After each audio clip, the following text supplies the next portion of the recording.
Alvin Thomas കൂടി നമുക്കൊപ്പം ഉണ്ട്. ആൽവിൻ, കോൺഗ്രസ് ക്യാമ്പിലാണ്, UDF ക്യാമ്പിലാണ്, ഒപ്പം രാഹുൽ മാങ്കൂട്ടത്തിലുണ്ടെന്ന് ഞാൻ വിചാരിക്കുന്നു. എല്ലാവരെയും സംബന്ധിച്ച് ഇന്ന് വളരെ നിർണായകമായ ദിവസമാണ്. ഈ അവസാന ദിവസമുള്ള UDF ക്യാമ്പിലെ ഈ പ്രചരണം എങ്ങനെ മുന്നോട്ട് പോകുന്നു? രാഹുൽ എന്താണ് പറയുന്നത്?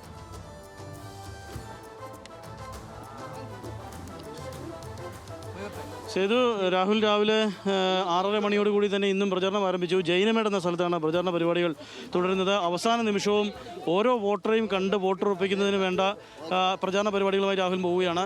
ഓട്ടത്തിലാണ് രാഹുലെ. എങ്ങനെ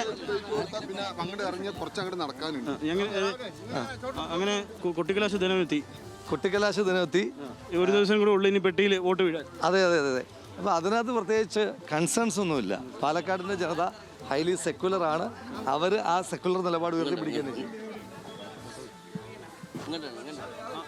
ആ നിലപാടിൽ തന്നെയായിരിക്കും. അതെ, നമ്മുടെ വോട്ട് വീഴുക ഉറപ്പായിട്ടും ആ നിലപാടിൽ തന്നെ ജനങ്ങൾ നിൽക്കുകയാണ്. ആ നിലപാടിൽ നിൽക്കുന്നതിൻ്റെ ശുഭസൂചനയുണ്ട്. അപ്പോൾ അത് പോസിറ്റീവായിട്ട് തന്നെ ഉണ്ടാകും. നേതാക്കന്മാരൊക്കെ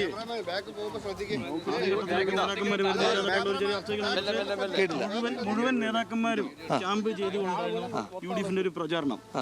ഒരുപക്ഷെ ഈ UDFിന്റെ പ്രചാരണ കാലഘട്ടങ്ങളിൽ ഇത്രത്തോളം സിസ്റ്റമാറ്റിക്കായി പ്രചാരണം നടത്തുന്നത് ഈ ഉപതെരഞ്ഞെടുപ്പുകളിലാണെന്നുള്ള പൊതുവെ എതിരാളികൾ പോലും സമ്മതിക്കുന്നുണ്ട്. കൊട്ടിക്കലാശ ദിവസമെങ്കിലും ഇത് പറഞ്ഞത് സന്തോഷമുണ്ട്. അങ്ങ് നേരത്തെ പറയുന്നുണ്ട്. പക്ഷേ ബാക്കി മാധ്യമങ്ങളൊക്കെ പറഞ്ഞത് UDFിനകത്ത് ഭയങ്കര അനൈക്യമാണ്, തർക്കമാണെന്ന്. ഇപ്പൊ പറയുന്ന എല്ലാ ആദ്യഘട്ടത്തിലുണ്ടായിരുന്നെങ്കിലും പിന്നീട് മാറി. ഞാൻ പറഞ്ഞല്ലോ, തുടക്കം തൊട്ട് ഒരു അന്യായിക്കുമില്ല. എല്ലാ നേതാക്കന്മാരും ഒറ്റക്കെട്ടായിട്ട് തന്നെ നിൽക്കുകയാണ്. അപ്പം ഇപ്പം നമ്മൾ പരമാവധി ആളുകളെ കണ്ടുകൊണ്ടിരിക്കുകയാണ്. എന്തായാലും ഉച്ചയ്ക്ക് ശേഷം നമുക്ക് വിശദമായിട്ട് കാണാം.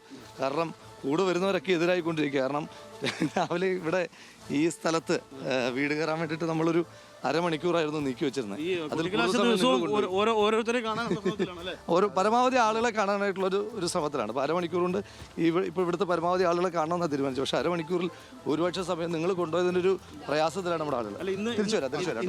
ഇന്നപ്പോഴേ മുഴുവൻ പഞ്ചായത്ത് 3 പഞ്ചായത്തുകളിലും മുനിസിപ്പാലിറ്റികളിലും ഒരു ഓട്ടപ്രദർശനത്തിലും മുനിസിപ്പാലിറ്റിയിലും ഒരു തവണ പോകുന്നുണ്ടെന്ന് ഇന്ന് ആ രീതിയിൽ തന്നെ പരിപാടി ക്രമീകരിച്ചിരിക്കുന്നത്. ഈ എതിർ സ്ഥാനാർത്ഥികളുടെ ഒരു പ്രചാരണ പരിപാടിയൊക്കെ നോക്കിണ്ടായിരുന്നോ? നമുക്ക് വോട്ടുറപ്പിക്കുന്ന ആ ശ്രമത്തിനിടയിലാണ് രാഹുൽ. അതുകൊണ്ട് തന്നെ അവസാന നിമിഷവും ഓരോ വീടുകളിലും എത്തി വോട്ടുറപ്പിക്കുകയാണ്. ഇത് ജൈനമേട് എന്ന സ്ഥലത്താണ് എന്നുള്ളത്. 3 പഞ്ചായത്തുകളും കറങ്ങി ഈ മറ്റ് സ്ഥാനാർത്ഥികളുടെ പ്രചാരണ പരിപാടികളൊക്കെ ശ്രദ്ധിച്ചിരുന്നു. അല്ല, നമ്മൾ അങ്ങനെ പ്രചരണം ശ്രദ്ധിക്കുന്ന അപ്പം കാണാമല്ലോ. നമുക്ക് പോകുന്ന വഴിക്കൊക്കെ കാണുന്നതൊക്കെ കാണുന്നുണ്ട്. അപ്പോൾ എല്ലാവരും ജനങ്ങളെ പരമാവധി അഭിമുഖീകരിക്കാനായിട്ടുള്ള ശ്രമമാണല്ലോ. പക്ഷേ നമ്മുടെ കാര്യം, നമ്മൾ കൃത്യമായി നമ്മുടെ രാഷ്ട്രീയം പറഞ്ഞ് മുന്നോട്ട് പോകുന്നു. അവർ വിവാദങ്ങൾ ഉണ്ടാക്കി മുന്നോട്ട് പോകുന്നു. രണ്ട് ജനങ്ങൾ വിലയിരുത്തട്ടെ, ജനം തീരുമാനിക്കട്ടെ എന്നുള്ളതാണ് നമ്മുടെ ലൈൻ. അതെ, താങ്ക് യു. അങ്ങനെയാണ് രാഹുൽ ഇങ്ങനെ ഇന്ന് 3 പഞ്ചായത്തുകൾ കവർ ചെയ്യാനായിട്ടും ഒരു മുനിസിപ്പാലിറ്റിയുടെ മിക്കവാറും ഏരിയകളൊക്കെ കവർ ചെയ്യാനായിട്ടുള്ള ഒരു ഓട്ടത്തിൽ തന്നെയാണ്. ഓരോ വോട്ടും അവസാന നിമിഷവും ഉറപ്പിക്കുന്നതിന് വേണ്ട ഒരു ഓട്ടപ്രദർശനം കൂടിയാണ്. കൂടുതൽ സമയം കിട്ടി ഇത്തവണ ഉപതെരഞ്ഞെടുപ്പിൽ എന്നുള്ളത് ഏറ്റവും ശ്രദ്ധേയമാണ്. മറ്റ് മണ്ഡലങ്ങളിൽ തെരഞ്ഞെടുപ്പ് വന്നപ്പോഴും വീണ്ടും ഏതാണ്ട് 10 ദിവസം കൂടി കൂടുതലായി UDFിന് ലഭിച്ചിട്ടുണ്ട്. അതൊക്കെയും അല്ലെങ്കിൽ മുന്നണികൾക്ക് ലഭിച്ചിട്ടുണ്ട്. അതൊക്കെയും വോട്ടാക്കി മാറ്റും എന്നുള്ളതാണ് അവരുടെ ഒരു ആത്മവിശ്വാസം. ഏതായാലും രാഹുൽ മാങ്കൂട്ടം രാവിലെ ഓട്ടത്തിലാണ്. ഉച്ചയോടുകൂടി കൊട്ടിക്കലാശ പരിപാടിയിലേക്ക് എത്തിച്ചേരുമെന്നുള്ളതാണ് അറിയിക്കുന്നത്.